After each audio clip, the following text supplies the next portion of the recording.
Hello, first graders, and for today's Read Aloud, we are going to be reading the book Those Shoes. It was written by Mary Beth Boltz and illustrated by Noah Z. Jones.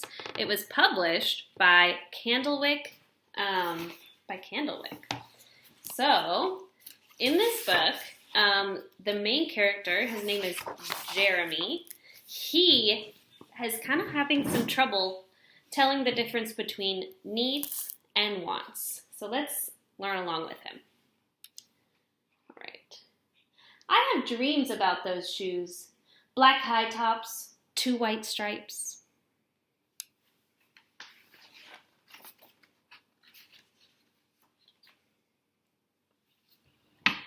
Grandma, I want them. There's no room for want around here, just need, Grandma says. And what you need are new boots for the winter.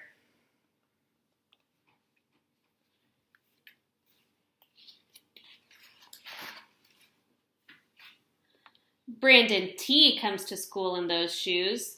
He says he runs faster now. Not me. I was always the fastest before those shoes came along. Nate comes to school in those shoes. Antonia and I count how many times Nate goes to the bathroom. 7 times in one day, just so that he can walk up and down the hall real slow. There he is, in those shoes. Next, Alan Jacoby and Terrence each get a pair.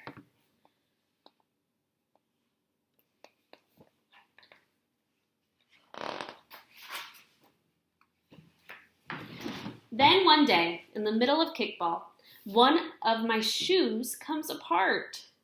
It looks like you could use a new pair, Jeremy, Mr. Alfrey, the guidance counselor says. He brings out a box of shoes and some other stuff he has for kids who need things. He helps me find the only shoes that are my size. Velcro, like the ones my little cousin Marshall wears. They have an animal on them from a cartoon I don't think any kid ever watched.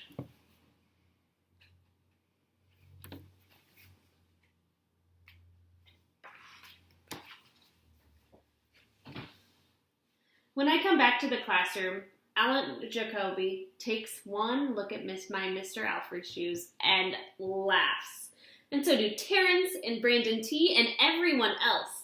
The only kid who is not laughing is Antonio Parker. At home, Grandma says, "How kind of Mr. Alfred." I nod and turn my back. I'm not going to cry about any dumb shoes. But when I'm writing my spelling words later, every word looks like the word shoes. And my grip is so tight on my pencil, I think it could bust.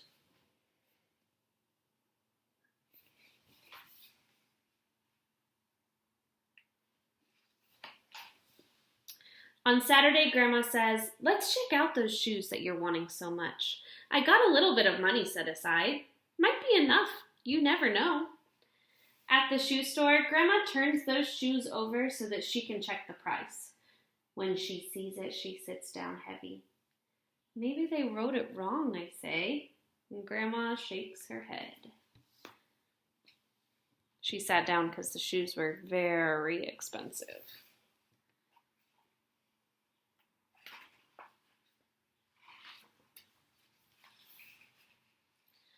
Then I remember the thrift shops. What if there's a rich kid who outgrew his or got 2 pairs for Christmas and had to give them away? We ride the bus to the first thrift shop. Black cowboy boots, pink slippers, sandals, high heels, every kind of shoes except for the ones that I want. We ride the bus to the second thrift shop. Not a pair of those shoes inside. And around the corner, there's a third thrift shop. I see something in the window.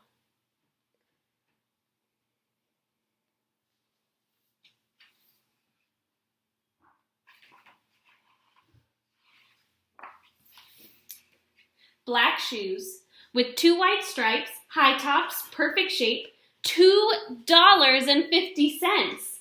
Those shoes. My heart is pounding hard as I take off my shoes and hitch up my baggy socks. "How exciting," Grandma says. "What size are they?" I shove my foot into the first shoe. curling my toes so my heels could get in. I don't know, but I think they fit. Ooh, do shoes fit if you have to curl your toes? Grandma kneels on the floor and feels for my toes at the end of the shoe. Oh, Jeremy, she says, I can't spend good money on shoes that don't fit. I pull the other shoe on and I try to walk around. They're okay, I say, holding my breath and praying that my toes will fall off right then and there. But my toes don't fall off. I buy them anyways with my own money, and I squeeze them on and limp to the bus stop.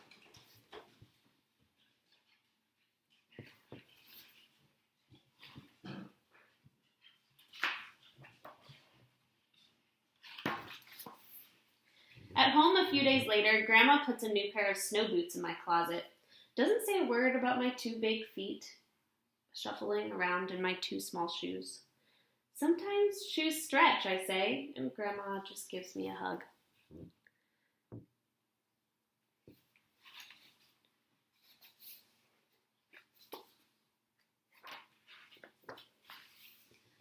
I check every day, but those shoes don't stretch.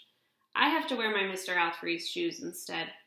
One day during math, I glance at Antonio's shoes. One of them is taped up. His feet look smaller than mine. After school, I head to the park to think. Antonio is there, the only kid who didn't laugh at my Mr. Alfrey shoes.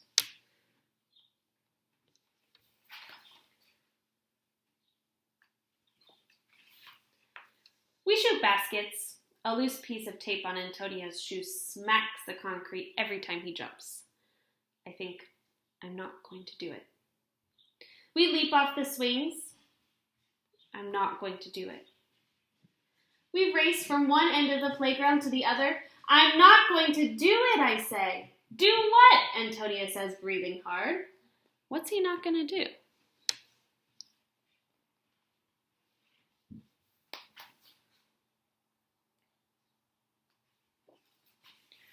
Grandma calls me for supper and invites Antonio over too.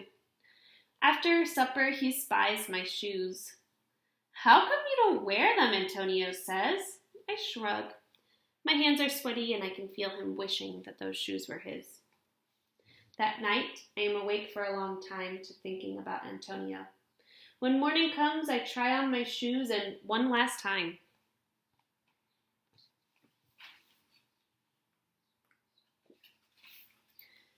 Before I change my mind, the shoes are in my coat. Snow is beginning to fall as I run across the street to Antonio's apartment. I put the shoes in front of his door. I push the doorbell and run.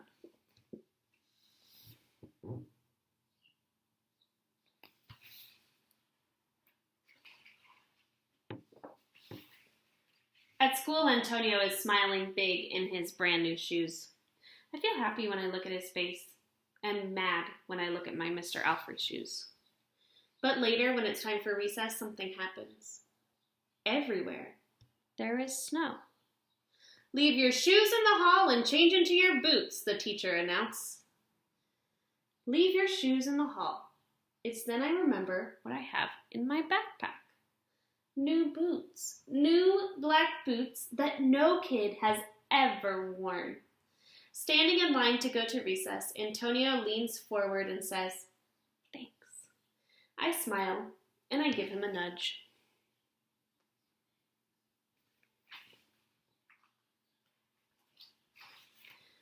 Let's race. The end.